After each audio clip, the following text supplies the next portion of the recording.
Hello everyone, welcome to my presentation where I discuss some work I've been doing on biomedical text mining and genomic data fusion for discovering links between diseases and genes. My name is Sarah and I'm happy to talk you through this presentation, which I already gave a few weeks ago to defend my PhD in KU Leuven, Belgium. This work has been primarily supervised by Professor Yves Moreau from the Electrical Engineering Department and Professor Jesse Davis from the Computer Science Department. I'm going to arrange this talk as follows. First, I'm going to give a brief introduction on human genomics, where I'm going to talk a little bit about DNAs, genes, diseases, drugs, and so on. I'm also going to discuss the challenges of the exponential growth of the genomic data.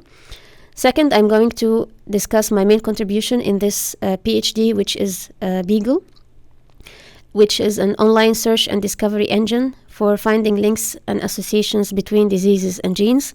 And it internally applies text mining and integrates data fusion strategies to achieve this task.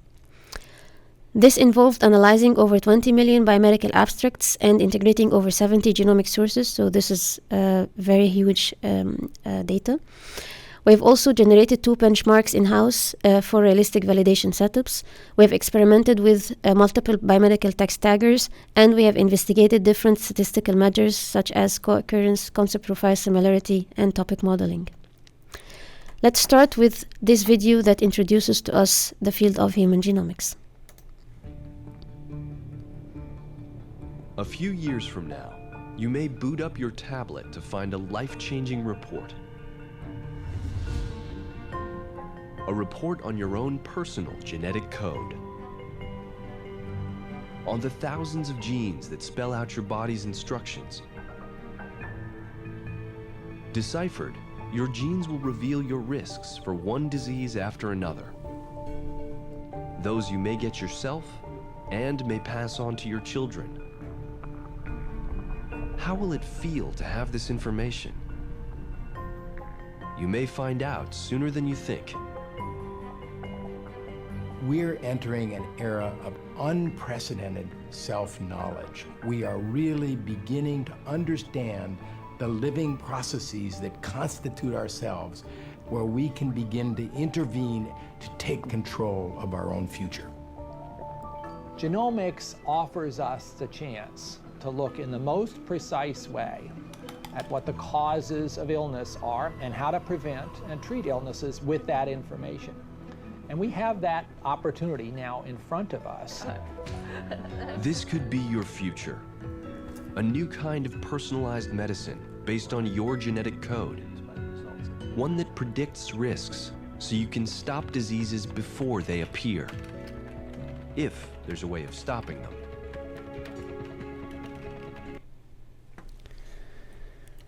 So with this video, we have learned that how we are entering an era of unprecedented self-knowledge, as described by Gregory Stock, who is a biophysicist and author, and how that we can and are able to take control of our own future.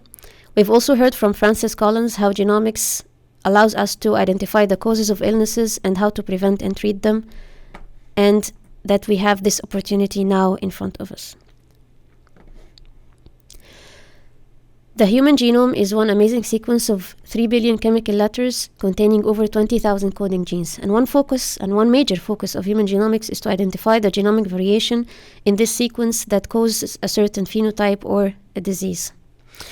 This involves the use of different DNA sequencing methods and different bioinformatics. But how can we see this? Normally, the process starts with the people or patients or families who are interested to diagnose a certain observed phenotype or a certain disease or a certain misfunction or behavior, and also want to cure this and find a solution. So they go to the geneticists who try to answer these questions. And and this involves resource-demanding procedures such as literature review, like on PubMed, or sequence alignment or expression analysis. But currently, there is a massive growth of genomic data, especially along the past 15 years, in all kinds of data that I've shown before. So, for example, we can see on PubMed there is over 25 million publications.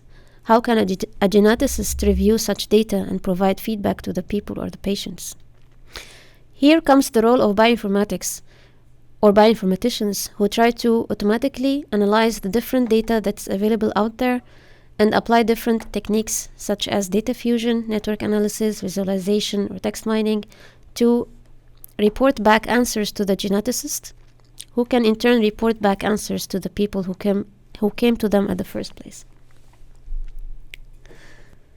So let's take a look at this video, which explains the process that I've just described. For 14-year-old twins Noah and Alexis Beery, sequencing at birth could have made a world of difference. Today, it's hard to imagine that just 2 years ago, Alexis was fighting for her life. The only really vivid memory that I have of that is just seeing red, blue, and white lights just flashing everywhere. That's definitely one of my number one kind of nightmares that I still have. After Alexis and Noah were born, they didn't reach any of their milestones. They didn't crawl on time, they didn't walk on time, and we knew pretty early that something wasn't right.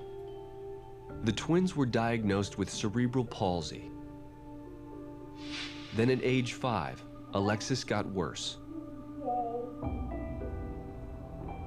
She started losing more and more ability to walk during the day.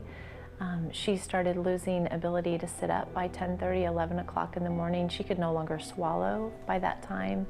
And so that's not indicative of cerebral palsy. Retta began doing research. One day, she came across a rare condition that mimics cerebral palsy, a condition that could be treated with the brain chemical dopamine. Dopamine is crucial to our body's ability to move.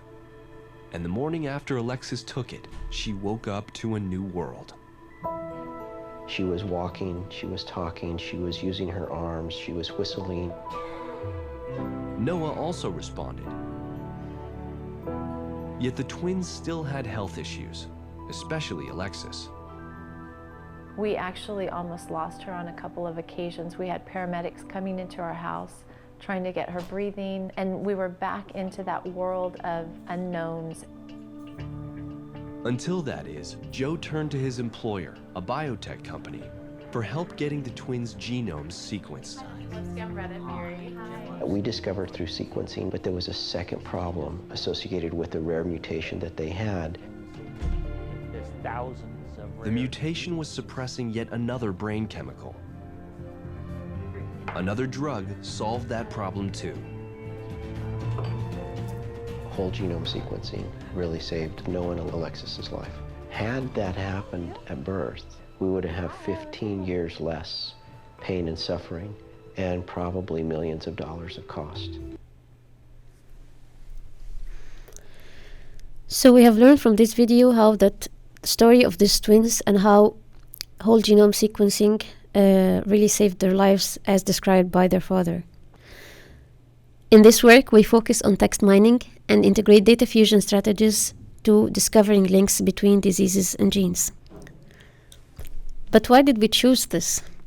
Let's quickly check what this PubMed is, where all the biomedical text is available, and also let us check what are the different databases that we're interested to fuse their data. For example, this is PubMed, and if we search for Alzheimer's disease, we can find that there exists over 120,000 publications.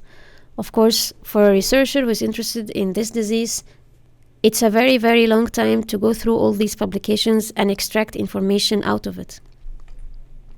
Let's also check OMIM, which is another database that reports links between diseases and genes based on experiments. So the same query, which is Alzheimer's disease, we can return back other kinds of data like phenotype-gene relationships, other kind of text descriptions, clinical features, and so on. And if we also go to another database, which is gene ontology, as I highlight here, we can also find to the same query, which is Alzheimer's disease, other gene associations or other annotations that are reported by gene ontology. So those are only 3 databases or biomedical databases that we're interested to extract information from. So here is where we apply this work by text mining and fusing data from different databases. So the basic idea behind my project, which is Beagle, is that we develop this online tool where the researcher enters here as an input any biological process or disease of interest, and then Beagle does its work, and then it returns back an ordered list of the genes that are known to be linked with the query in question. This involves applying 2 techniques. The first one is text mining, and the second one is data fusion. So a realistic use case scenario would be that a geneticist comes and asks these questions: what are the genes linked to Alzheimer's disease, for example? And then the tool returns back this ordered list, which starts with APP, then followed by APOE, TP53, and so on.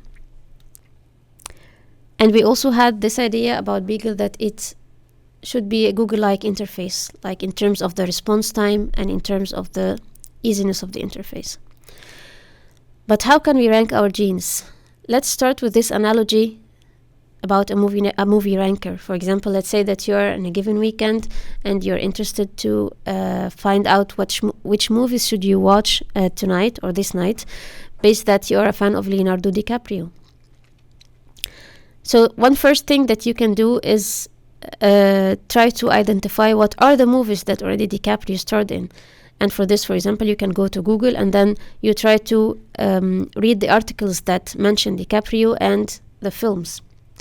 And this technique is called co-occurrence. So in case there is one article that in which the star and the movie are occurring together, then you say that there is a link between them. Another thing is to try to take a look at all the articles that talk about DiCaprio alone and try to extract or identify keywords that are inside these kinds of text. And then you go to the movies and try to also check the articles that are linked to them and try to see if there are the same keywords you could identify in these texts. Like, for example, here this is Academy Awards, and it's also another keyword for DiCaprio. There's also Kate Winslet that is linked to DiCaprio, and it's also linked to Titanic. And this technique is called word profiles. So the output from this process would be what are the movies that DiCaprio starred in, and by the application of text mining we can return this ordered list of the movies, which starts with The Revenant, Titanic, and so on. A next phase would be is to okay, I know already this list of movies. What other movies might be interesting that are not directly linked to DiCaprio? And for this, for example, you can try to extract some features about those movies. For example, here you started with The Revenant or Titanic. You go to another database, which is, for example, Wikipedia, and then you try to identify how long is this film. For example, this film is 2 hours and 36 minutes. And you can also consult another database which talks about the actors that are starring in a certain film. For example, you can identify that for Titanic, also Kate Winslet is one of the stars of this film. And then you try to find out those similar features for other movies. For example, a similar duration is identified for Batman Begins, and the same star is also linked to Divergent, which is another movie. So with this phase, you can also report back an ordered list of the movies that are not necessarily directly linked to DiCaprio, but are related to the movies that DiCaprio is starring in. And so you start with this question: which movies should I watch tonight, given that I'm a fan of DiCaprio? By applying text mining, you have an ordered list of movies directly related to DiCaprio. By applying data fusion strategies, you have another ordered list of movies that are indirectly related to DiCaprio and would probably satisfy your question and answer your question about which films to watch next. I hope this methodology makes sense for all of you, as it makes sense to me. So this is actually what we do for finding links between diseases and genes. We start with the questions: which genes should I further explore given that I'm interested in Alzheimer's disease? And then you apply text mining techniques to identify co-occurring gene entities with the disease in question. Then we apply word profiles to measure similarity between disease and gene profiles, and hence identify a relationship. And after a first phase, we return back an ordered list of genes that are directly related to the disease in question. We go to a second phase to identify indirectly related genes. We integrate data from different genomic databases, such as string or OMIM.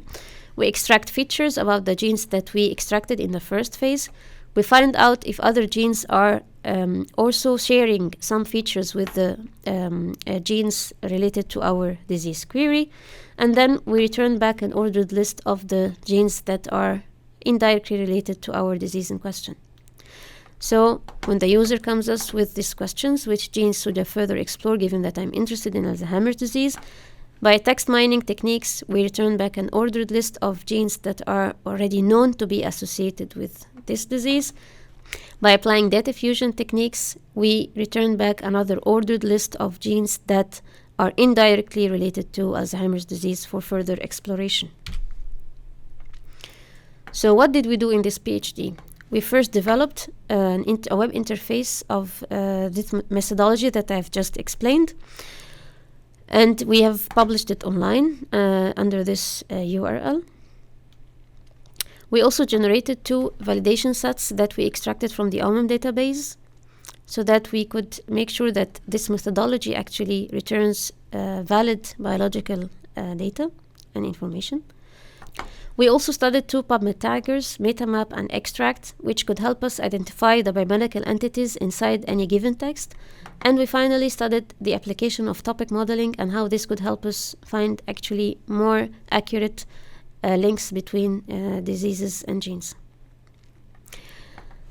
In our first publication, which we published in Nucleic Acids Research, we discussed how we could use this methodology that integrates text mining and genomic data fusion to identify list of known genes given a disease in question, and second, identify another list of novel genes linked to the same disease in question. In the first phase, as I briefly explained, we applied text mining techniques that rely on co-occurrence and word profile similarity. We have tested different statistical measures such as Fisher test, Jacquard similarity, dot product, cosine similarity, and so on. And we have integrated the data fusion techniques applied in Endeavor, which is another tool that has been developed in our lab.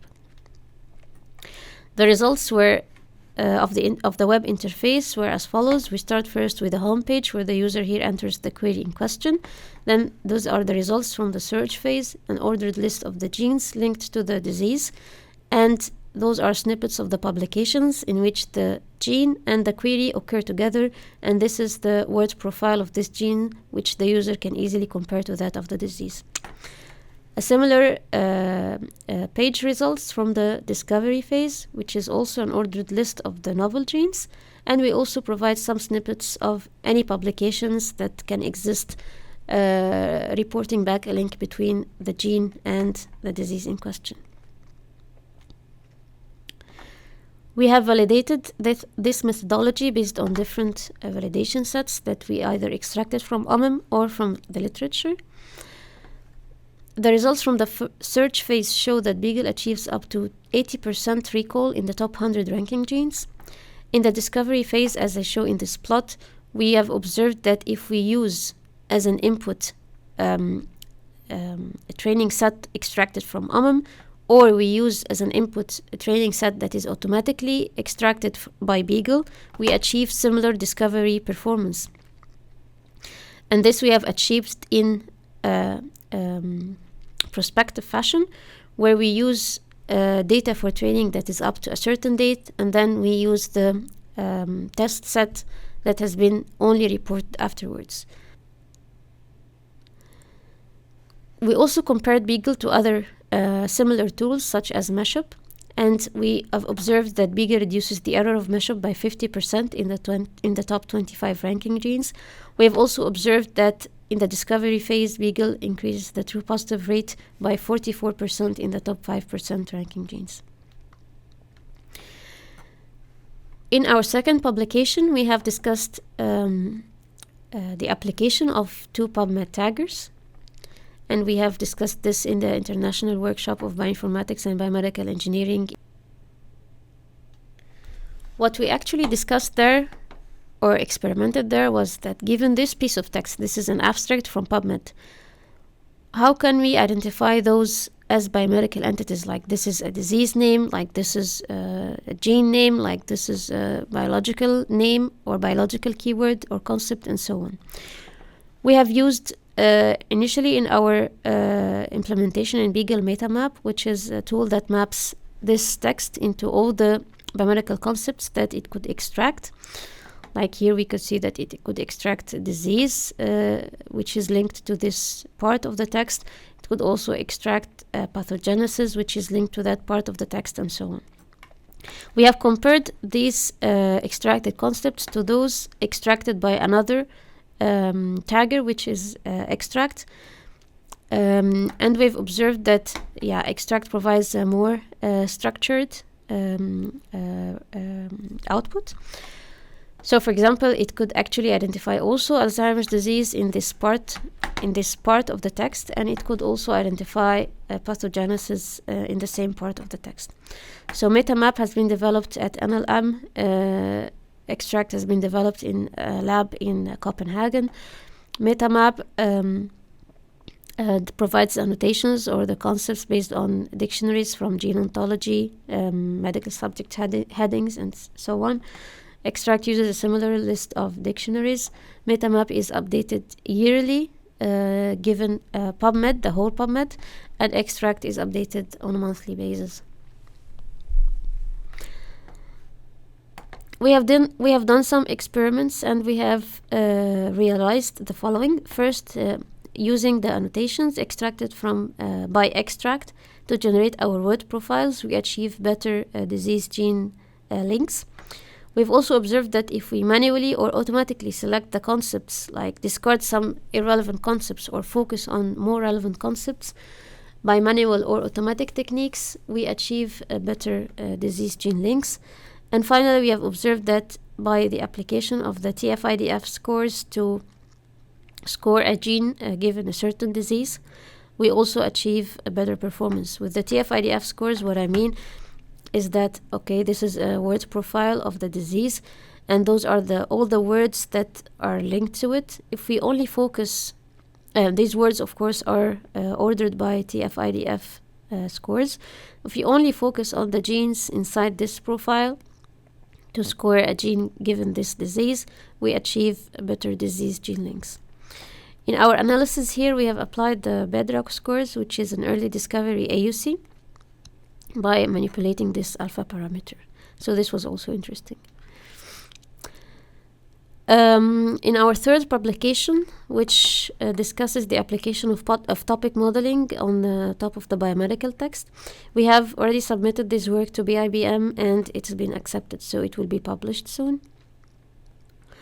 So the idea behind topic modeling is that we have this, our text, and instead of looking into the individual keywords inside this text, we try to actually combine these keywords into topics.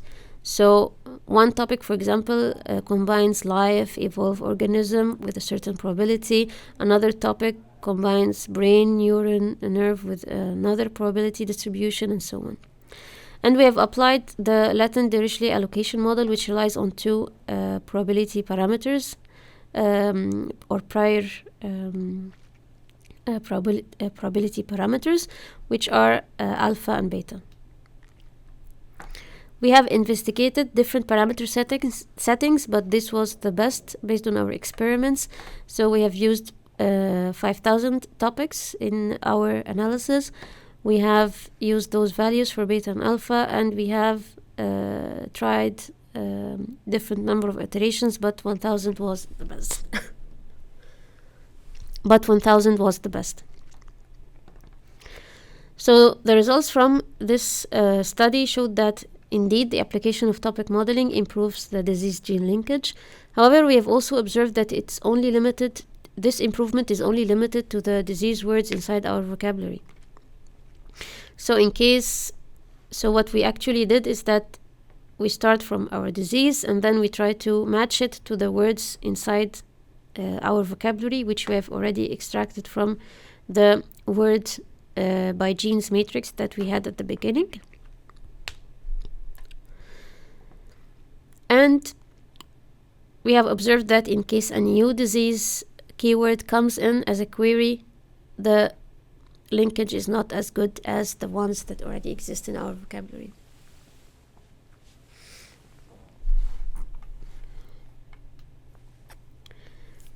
So we finally have developed a new interface from Beagle that integrates all the best techniques according to the experiments that we have studied so far. And let's take a look at a demo of how to use Beagle. So if we go to the URL beagle.asat.k11.be, this is the homepage of Beagle. We have different tabs like About tab, which quickly explains what are as a brief introduction on Beagle. We can also view the publication online by clicking on this button, which should directly take us to all the details about the methodology, about the web interface, about the results, about the benchmarks that we have generated, and all that we are interested to know about. So here we are. And also any contact information about us. So this is my email, and this is the email of Eve. So we can try here any disease query. It's a free text input, so you can try whatever you're interested in, but I will go for this demo with Alzheimer's disease, as I've used it in the beginning of my presentation. So those are the results in the first phase, which is the search phase. It's just the ordered list of all the genes that has been found to be linked with Alzheimer's disease according to the literature. We observed that we can have up to 180 genes that we could extract. Per gene, we can find more details like the rank according to the different text mining techniques and the individual scores. We can also find a snippet of the abstract that mentions the query and the gene together. We can also check the word cloud of this gene. So Alzheimer's disease is the top concept for this gene. Disease memory is another concept, and so on. We can also find a link to the diseases described in OMIM linked to this gene.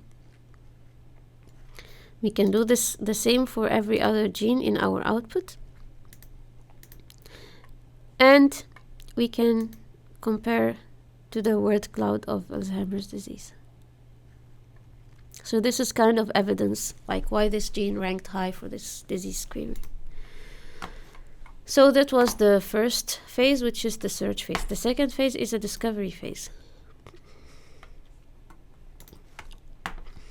The first thing we have to do is to select a set of training genes, which we can easily select from the output of the search phase. For example, I'm interested in these 3 genes. I can further validate why I'm interested in them, or I can search for whatever gene I'm interested in. It's not in the output, or let's say, yeah, I'm interested also in PSEN1. So those are my genes that I've selected. I add them as a training set. I can check them here. I can easily remove them if I'm not interested anymore. And then with the second step, I can select a set of candidate genes.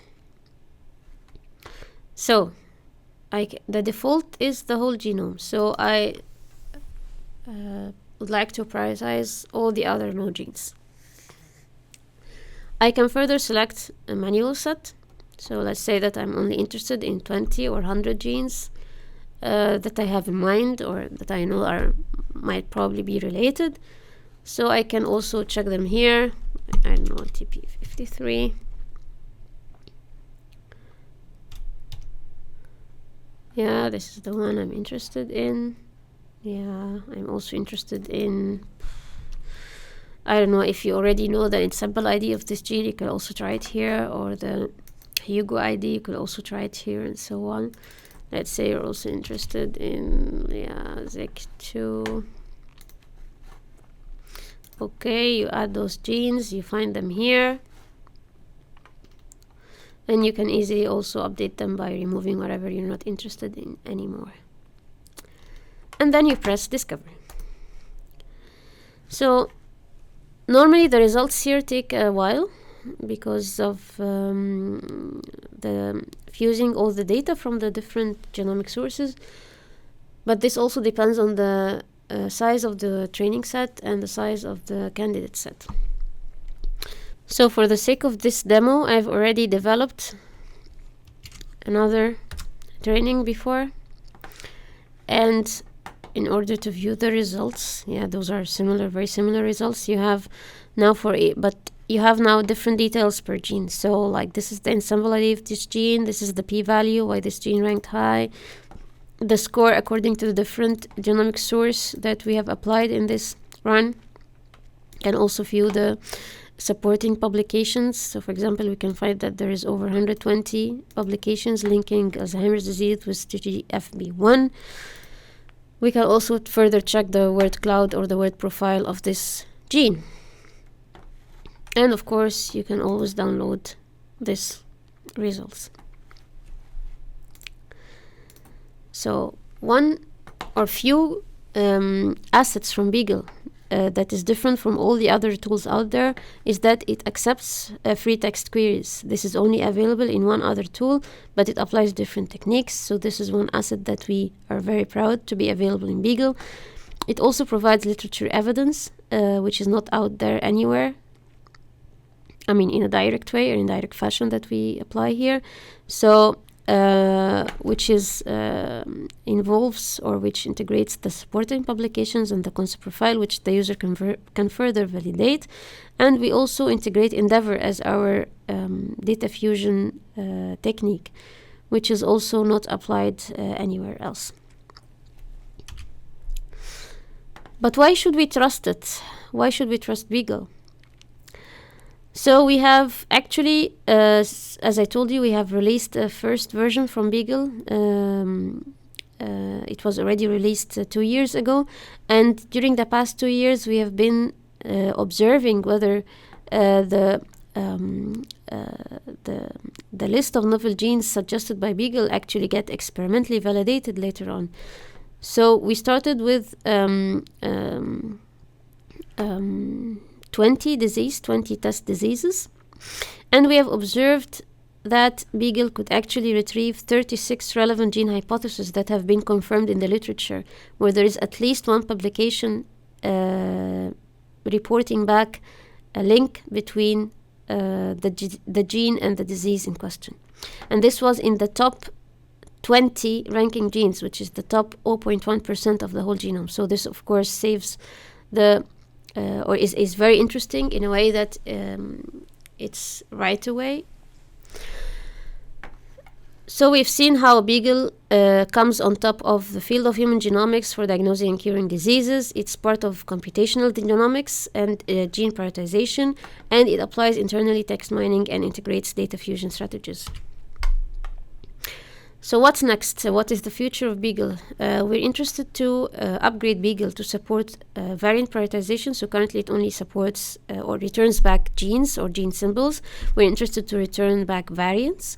We're also interested in upgrading it so that it supports drug discovery. So also given any query of interest here, the user can view what are the drugs that are linked to this query. And we are further interested in applying an advanced version of topic modeling to cover our limitations. and also study a weighted version of the word profiles. So I would like to thank everyone who was part of this work. Eve, thank you very much for giving me the opportunity to work on this topic.